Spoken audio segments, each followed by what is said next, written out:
I'm Arjun Singla. I head the sourcing for Tradeling. I've had prior experience in various fields like FMCG, healthcare, and telecom. My job as head of sourcing is to streamline these relationships with the various suppliers that we have, which have capacities to supply the demands that we have in shortest possible time and at the best prices. Sourcing ultimately is a big contributing factor to any company's bottom line. It's not merely a cost center as most of the organizations view it. In my opinion, it's a profit center. Because with proper sourcing and proper negotiations, you can work on the best pricing, the lowest lead time, the best credit terms for your organizations, all of which are directly proportional to money at the end of the day, and they add to the bottom line or for any particular organization. Supplier relationship management, it's a fairly newly heard term. Till now, it was more of customer relation management. There was more focus on customers rather than your suppliers. But what I believe is that supplier relationship management is equally important, as it forms the foundation of your supply chain. If you don't have good or mutually benefit supplier relationships, it kind of hinders your complete supply chain. The costing of your product is not right. You don't get the required products in desired quantities or in desired prices, and that makes your whole business suffer. So the relationship between the buyer and the supplier is more. I feel it should be more strategic rather than just transactional. We're not looking at a relationship where we just buy something from a supplier once and then we, at the best price, we squeeze them for the price and then we forget about it and then we move on to the next supplier, so on and so forth. No, it needs to be more strategic. It needs to be a mutually beneficial relationship. When I say mutually beneficial, it means that it needs to be sort of a win-win situation, both for the buyer and the supplier. It requires a lot of to and fro, a lot of communication, smooth flow of communication with the buyer and supplier. The buyer needs to give the supplier a view of a vision of where they're headed, how the quantities of the products or the services that they buy from a particular supplier would increase in due course of time, and what the exact vision is. So yes, I really believe that this relationship needs to be very strategic rather than just transactional. Price definitely is one of the most important factors, rather the most important, if I would say. But it's ultimately the total overall price that we are talking. A supplier might give you a price which is low at the buying stage, but when that product reaches your warehouse, there might be a lot of extras added to that price in terms of your logistics fee, in terms of import taxes if you're bringing it from outside the country. Some small things as the supplier meeting your operational demands in terms of it coming in a particular type of pallet, the products coming with labor to offload the products in your warehouse. So all these small things add up to the cost of the product, right? Whereas if you have a good relationship with the supplier and you have a lot of transactions between the supplier and the buyer, these sort of things with time are streamlined. The supplier knows what is the way of catering to this particular buyer, and you can then get rid of these extra the small extra bits that add up to the cost of the products. There's something called as volume discounts, right? So your buying price initially might be slightly higher. However, if you are giving a lot of importance, or you're buying good quantities from a particular vendor, you can work on mutually beneficial contracts wherein there are volume discounts that the supplier might offer you, and they usually work in slabs. So then this also adds up to considerable savings at the end of the day. A very important factor is the lead time when you place an order with a vendor. One of the very important aspects of a successful relation is shortening these lead times. Because you don't want a situation where you are waiting for many days after placing your order, and you still don't get the products and you don't have any visibility. On the other hand, you also don't want that you order a product now and thinking that it's going to take about 7 days to reach in, whereas it reaches your facility, your warehouse tomorrow. Then you would be bearing the cost of storing that product for another 6 to 7 days, right?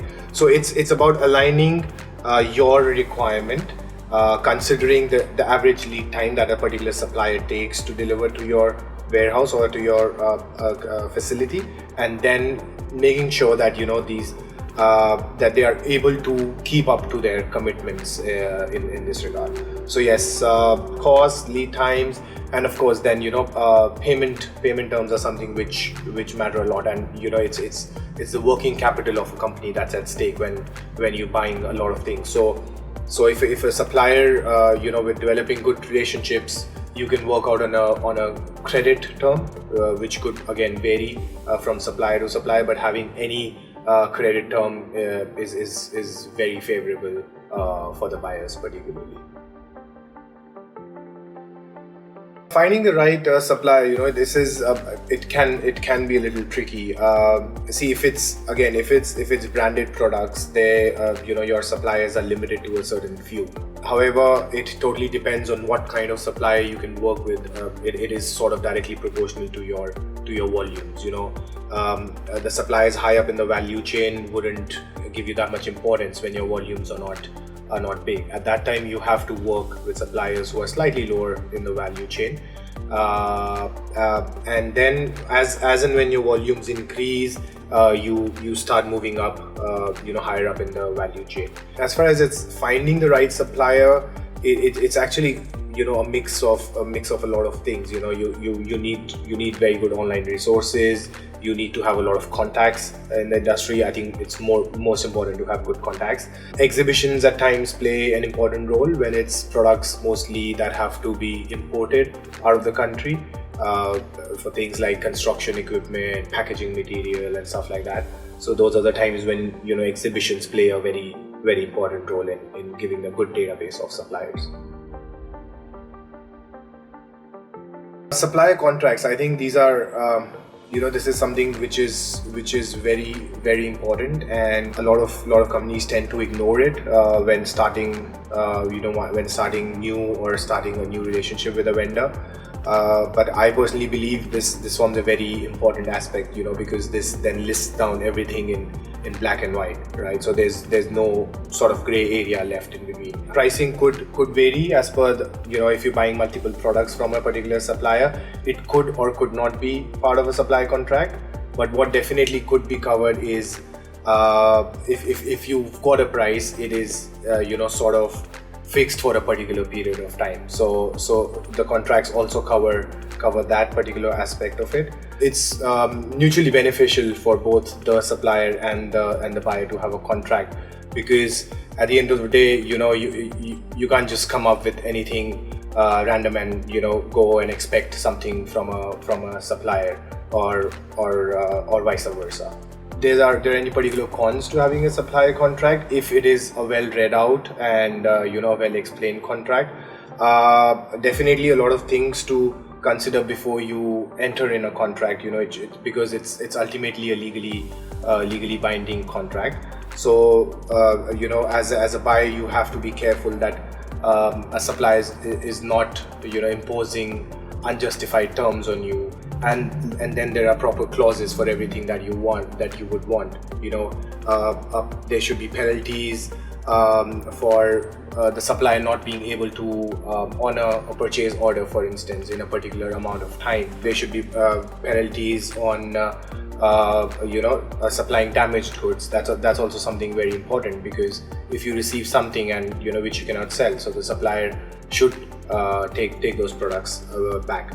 So yes, I mean, if you talk about having anything, if a contract is well read out and legally it's aligned with both both the parties, then I don't think so there are any cons to having a supply contract in place.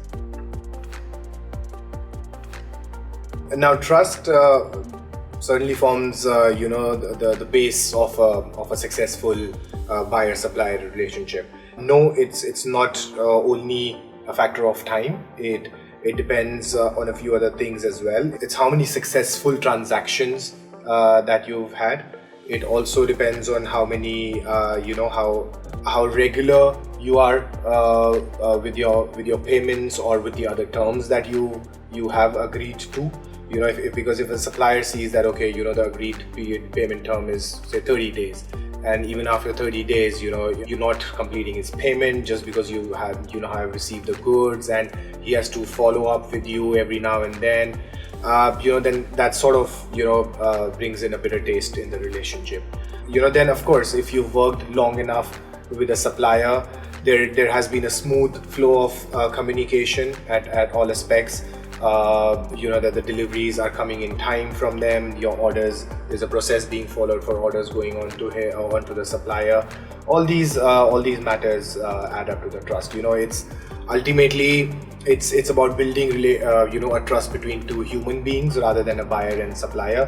And I think all the emotional factors and all the other factors play equally important, like it would in a daily like an everyday relationship between two humans.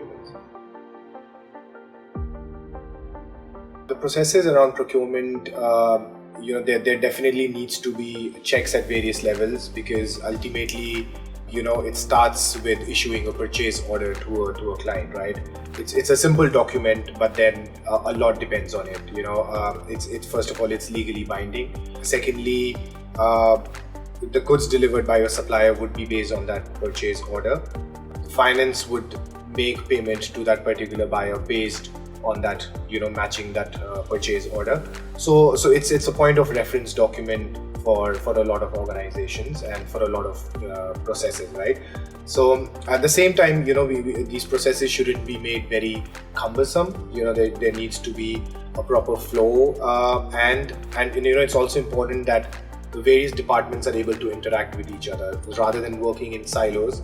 If an organization can afford an ERP, that's ultimately the best solution, because then that connects all the departments which need to communicate with each other through a seamless process. However, for startups or for SMEs, there are a lot of off-the-shelf procurement softwares and procurement solutions available, which ease up your purchase order issuing process, your vendor relationship management, and all the other aspects of procurement. Contracting is important for any size of the business. Ultimately, it's not about just getting volume discounts or having a return clause. It's about covering you in case of in case anything goes wrong. That could be something as little as you receiving a damaged item. It could be one piece of damaged item, right? But if you don't have a contract in place, your supplier could just come back to you and say, I can't take it back. And it's rather more important for smaller organizations, because for them at that stage, cash really matters a lot, right? For bigger organizations, they can take a small hit here and there at times, but smaller organizations cannot afford to.